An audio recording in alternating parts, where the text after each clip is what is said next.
Hi, good morning mga kalods. Ngayong araw pupunta tayo ng pupunta tayo ng baklad natin. Tingnan natin kung ano ba ang sitwasyon ng natin baklad. Sa ilang araw namin din nakapunta kasi nga sa ganitong panahon na sama ng panahon. Kahit anong ng langit kaya titingnan natin kung maayos pa o hindi. Tingnan natin kung ano na ba itsura ng ating mga lambat doon. Kaya ngayon anong pupuntahan namin nang malaman. Ayun na naman, lumalakas na naman yung hangin. Kaya bahala na kung anong magagawa natin sa baklad natin.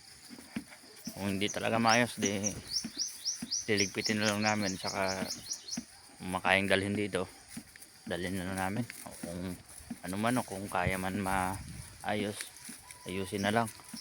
Pero hindi talaga nagbabago yung panahon. Sama talaga ng kahit yung langit.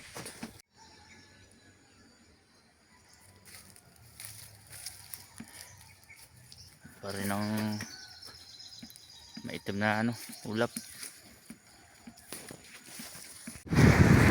Makakalod sa ang sitwasyon ng ating lambat natin, tay.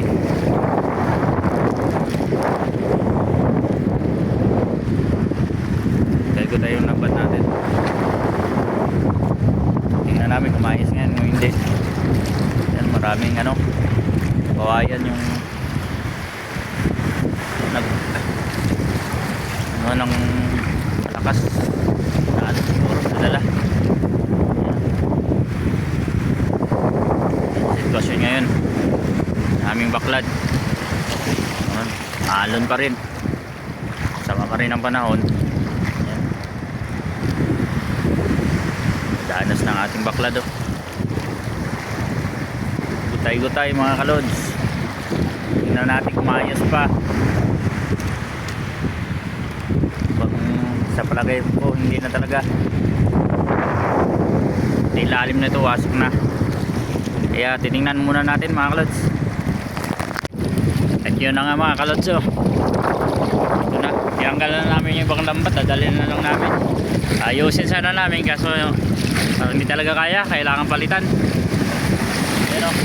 Yan na natira na may lambat. Ito kinunan na namin yung lambat. Yan mga kalods, ito yung lambat, dala na namin. Dadalhin na namin pa uwi. Malakas pa rin yung alon sa dagat. Ayun kaya mahirap pag ayusin natin, papalitan, pabasakin na naman, sayang lang din. Kaya antayin na lang natin na gumanda-ganda yung panahon bago ayusin to. Kaya pauwi na kayo mga kalods. Si Papang hinila yung isang kawayan na malaki, dadali namin pa uwi.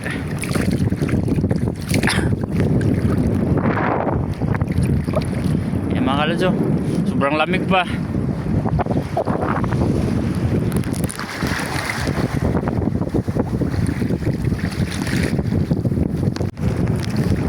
Yan dito kahirap sa dagat mga kalods.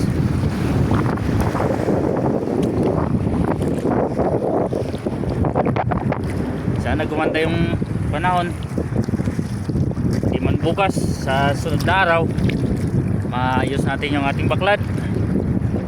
Ilang araw na tayong walang panguha mga kalods, ilang araw na tayong hindi nakapag punta dito. Ngayong araw lang tayo nakabalik kasi nga ito, lakas pa rin yung panahon. Ngayon palang nalalasa yung nalalasa yung amihan. Dapat December. Ngayon pa lang talaga Marso na ngayon. Amihan pa lang dito sa amin, dapat bagat na dito. Mga kalods, halos lahat ng bakla dito wasak. Kaya sana naman pag may ayuda mabigay nyo na. Di yung inilista ka lang. Tapos, wala na. Ilang ulit na lista-lista ng ano, sa barangay na bibigyan ng ayuda yung mangingisda. Lagi nawawasak. Pero wala pa rin. Kaya nga dito na lang muna mga kalods. Salamat kayo panonood.